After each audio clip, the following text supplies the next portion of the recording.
At 10:21 p.m. on Christmas Eve 1953, a passenger train was racing through the darkness of New Zealand's North Island. Its destination was Auckland. Its passengers were families, soldiers, students, and children heading home for Christmas morning. Most had no reason to feel afraid. The train was running normally. The night was calm. But just ahead of them, a bridge had already been mortally wounded. Minutes earlier, a violent wall of water, mud, and volcanic debris had smashed into it from the darkness, tearing away one of its supports. From the train's point of view, the rails still seemed to run straight ahead. They did not. A man near the track saw the locomotive coming and began waving his flashlight frantically, trying to warn the crew. The driver slammed on the brakes, but the train was too close.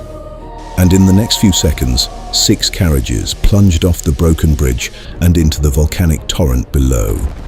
To understand how a Christmas train ended up driving into a volcanic flood, you have to go back to Mount Ruapehu. Ruapehu is one of New Zealand's most active volcanoes.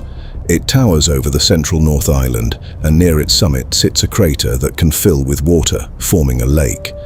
In 1945, Ruapehu erupted, blasting open the crater and reshaping the natural basin at the top of the mountain. Over the following years, water slowly returned.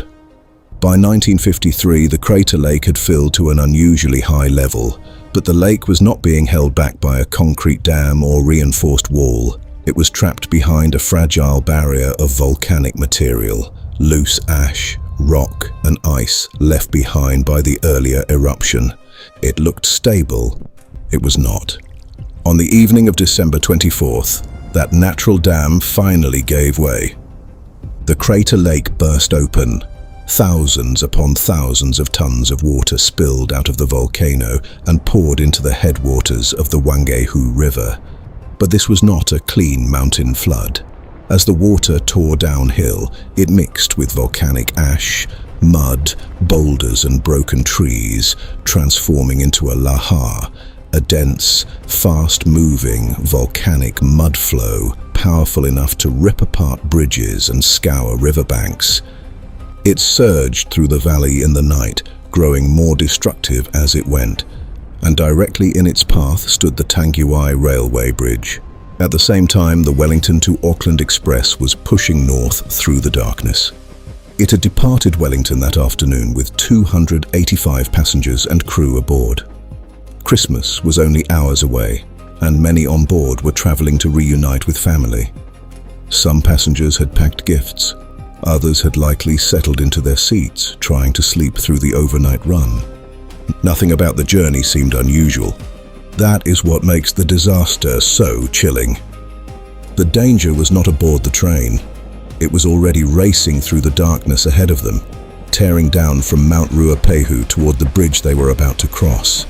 Minutes before the express reached Tangiwai, the lahar arrived first.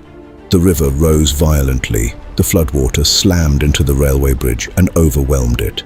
One of its central piers was torn away, leaving the structure badly damaged and the rails unsupported in the darkness.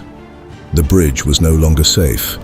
There was no automatic warning, no control room alert, no message reaching the locomotive in time. The train kept coming. Nearby, a man named Cyril Ellis was driving along the road when he reached the road bridge near Tangiwai and found it submerged beneath a roaring flood. The scene was alarming enough on its own, but then Ellis noticed something far worse. A train was approaching.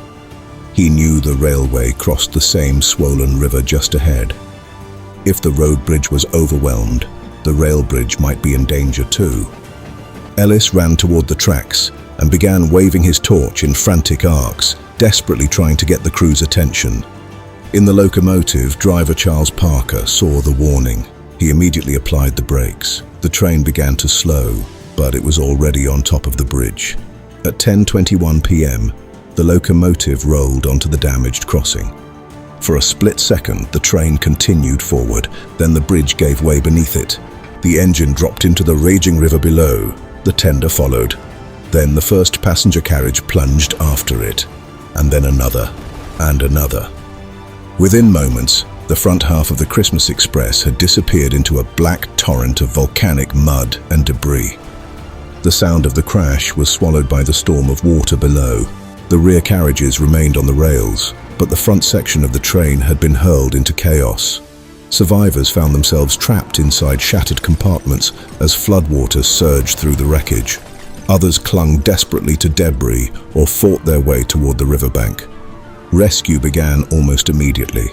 Cyril, Ellis, railway staff, passengers from the undamaged rear coaches, and nearby residents all rushed to help. They worked by torchlight in unstable conditions, pulling people from damaged carriages and searching the edges of the river. The lahar was still moving through the valley. The water was cold, thick, and filled with debris. Every minute mattered.